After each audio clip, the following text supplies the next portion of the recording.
The man lived alone in a quiet neighborhood where nothing ever seemed to happen. The kind of place where cars stayed unlocked at night and packages sat on porches for hours without going missing. He had moved there because it felt safe, predictable, boring even. That was part of the appeal. His job kept him out late most nights. When he got home, the street lights were already on, and most of his neighbors' windows were dark. He would park in the driveway, unlock the front door, and step into a house that felt still and empty.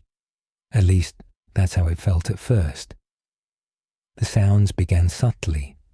It started with what he assumed were normal house noises. The soft creak of wood settling, the occasional pop from the walls as the temperature changed overnight. Nothing he hadn't heard before. But then the sounds changed. One night, as he was lying in bed, he heard footsteps, not loud, not rushed. Slow movement coming from the hallway. He sat up, holding his breath, listening carefully. The sound stopped almost immediately, like whoever, or whatever, had made it knew it had been noticed. He waited for several minutes before getting out of bed. When he checked the hallway, the house was exactly the same as he'd left it. Doors closed, lights off, nothing out of place. He told himself he was overtired. That explanation worked for about a week. The footsteps returned, always late at night, always just long enough for him to notice them before they disappeared. He never heard them during the day, only when the house should have been empty and silent. He began checking his locks before bed. Front door, back door, windows, everything was secure. Then he noticed the food. At first, it was small enough that he questioned himself. A bag of chips that felt lighter than he remembered. A loaf of bread, missing one slice too many. He laughed it off, telling himself he must have eaten it without thinking. Until one morning, he found his refrigerator open. Just slightly. The light inside was on. He stood there longer than necessary, staring at it, replaying the night before in his head. He was certain he had closed it. He always did. Still, he closed the door and went to work. That night, the footsteps came closer. They didn't stay in the hallway. They stopped just outside his bedroom door. He lay completely still, staring at the ceiling, listening to slow, careful movement on the other side of the door. Whoever it was didn't touch the handle, didn't knock. They just stood there, waiting. After what felt like an eternity, the sound faded back down the hallway. He didn't sleep after that. The next morning, he searched the house. Every room, every closet, every cabinet. Nothing. No signs of forced entry, no damage, no explanation. That was when he noticed the ceiling. The attic access panel in the hallway was no longer flush.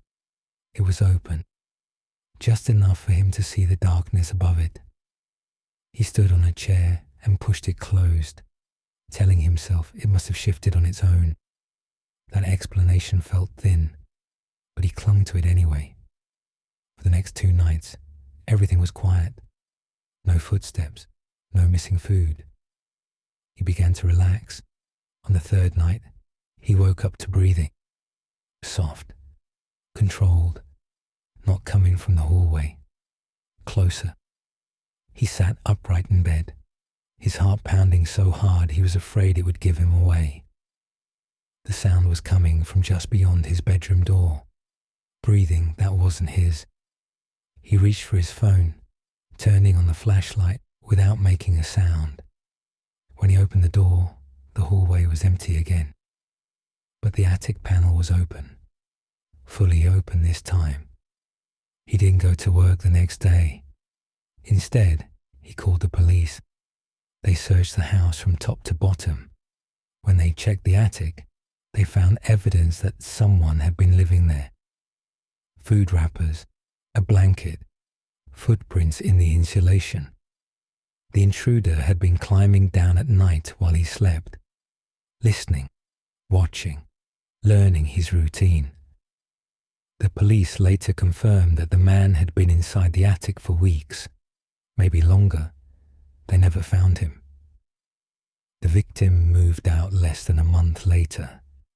He said the house never felt empty again, even after everything was gone. The woman and her roommate believed their apartment was safe for one simple reason. Nothing ever happened there. It was a small unit in an older building, thin walls, narrow hallways, and a layout that made noise travel easily. If someone else had been inside, they were sure they would have heard it. That belief lasted for almost a month. It started with routine disruptions. Her roommate worked nights. She worked early mornings. Most days, they barely crossed paths. They left notes on the counter, shared groceries, and trusted that the other respected boundaries. Then things began to feel off. Food went missing more often than it should have. Not entire meals, just specific items. Slices of cheese gone. Leftovers eaten, but not finished. A drink opened and set back into the fridge. At first, each of them assumed the other was responsible. They joked about it. "You owe me groceries," one of them said. Neither of them laughed. The next thing they noticed was the shower. Sometimes the bathroom mirror would be fogged when no one had used it. The fan would be warm, as if it had recently been running. Once, the woman came home to find the shower curtain damp. Her roommate swore she hadn't been home all day. They began locking their bedroom doors. That helped, briefly.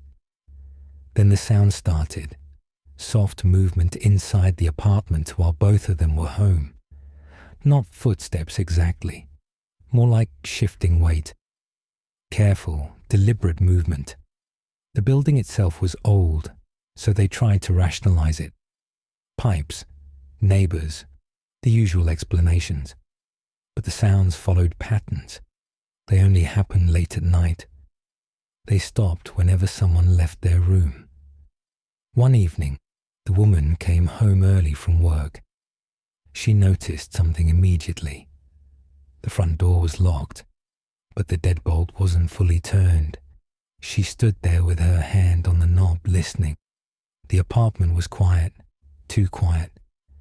She walked through slowly, checking each room. Nothing was missing. Nothing looked disturbed. Except the couch. The cushions had shifted. Not much. Just enough that it looked like someone had recently stood up. She didn't sit down. That night, she barely slept. Around 2 a.m, she heard movement near the kitchen. Not loud enough to wake her roommate, just loud enough for her. She stayed in bed, heart racing, staring at the door as shadows moved beneath it. Then she heard breathing, slow, controlled, close. The sound came from the space between her door and the wall. Someone was standing there. She grabbed her phone and turned on the flashlight. The breathing stopped instantly. When she opened the door, the hallway was empty. The next day, they called the landlord. He brushed it off. Old building, thin walls, nothing unusual. That explanation collapsed the following week. Her roommate came home during the day, hours earlier than expected. As soon as she opened the door, she heard movement inside. Someone scrambling, not running, hiding. She stood frozen in the doorway, key still in her hand. Then she noticed the closet door at the end of the hallway slowly closing. They called the police immediately. Officers searched the apartment, then the building. What they found wasn't in the unit itself. It was the crawl space above the ceiling. An access panel in the utility closet had been removed and replaced so carefully that neither tenant had noticed. Inside the crawl space, police found bedding, food containers, and personal items taken from the apartment. The intruder had been entering while they slept, using the vents, listening through the walls, moving only when they were separated. He had learned their schedules, their habits, their routines. He had been there for weeks. The police arrested him later that night in a neighboring building. The woman moved out immediately. Her roommate stayed one more week before leaving. Both of them said the same thing afterward. It wasn't the sounds that haunted them. It was the realization that someone had been close enough to listen and patient enough to wait. The family had lived in the house for nearly 3 years without a single issue. It wasn't large, just a modest, single-story home in a quiet neighborhood where kids rode bikes in the evenings and people waved as they passed by. They had routines, predictable schedules, the kind of life where nothing unexpected ever seemed to happen. That sense of normalcy is what made it take so long to notice. The first sign was the trash. The father realized one morning that the garbage bag felt heavier than it should have. He assumed it was from the night before, maybe leftovers he forgot about. He tied it off and took it outside without another thought. Later that week, his wife noticed food missing. Not entire meals, not anything obvious, just small amounts, cold cuts that seemed to vanish faster than usual. Leftovers reduced, but not gone. Snacks opened and resealed. They joked about it at first, blaming the kids. The kids blamed each other. Life went on. Then the doors started unlocking themselves. Not wide open, just unlocked. The back door in the morning, the garage door late at night. Every time, someone had an explanation. Someone must have forgotten. Someone must have misremembered. They bought new locks anyway. That helped, for a while. Over the next few weeks, the house began to feel subtly wrong. Shoes appeared closer to the door than anyone remembered leaving them. Cabinet doors were sometimes open just a few inches. The TV volume was different than it had been the night before. Nothing dramatic enough to panic, just enough to plant doubt. The mother was the first to say it out loud. "I think someone's been in the house." Her husband laughed it off.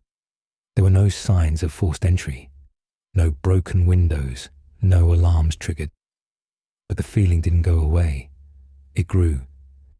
At night, they began hearing sounds, soft movement after midnight, the faint creak of flooring near the kitchen, the sound of something being set down carefully, not dropped. The dog noticed it too. He would lift his head and stare down the hallway, ears perked, tail stiff. Sometimes he growled, low and uncertain, before settling back down. That's when the father checked the crawl space. Nothing. No disturbed insulation. No signs of damage. He told himself that was proof enough. Then came the night the light turned on. The family was asleep when the mother woke up to a faint glow under the bedroom door. She sat up slowly, heart pounding, listening. The house was silent. When her husband opened the door, the kitchen light was on. They stood there together staring at it. No one admitted to turning it on. They turned it off and went back to bed. The next morning, the fridge was open. Only slightly. The milk had been moved. That was the moment denial stopped working. They installed cameras, not everywhere, just the common areas. They told themselves it was for peace of mind. The cameras didn't catch anything for several days. Then one night, they saw it. movement. At first, it was just a shadow crossing the kitchen floor, then a shape, a person, not rushing, not panicked, moving with confidence. The footage showed the intruder opening the fridge, taking food, and standing still for several seconds, listening. Then he walked toward the hallway, toward the bedrooms. The family watched the footage in silence the next morning. They called the police immediately.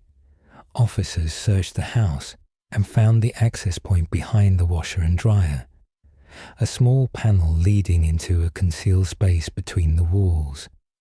Inside, they found proof that someone had been living there, sleeping there, waiting. The intruder had been inside the home for weeks, possibly longer. He had learned their routines, when they slept, when they left, when it was safe to move.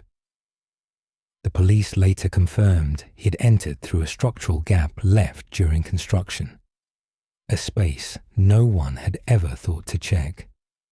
The family moved out that same week. They never slept another night in that house. They said the most disturbing part wasn't the footage. It was realizing how easily the signs had blended into daily life, how long someone could be present without being seen.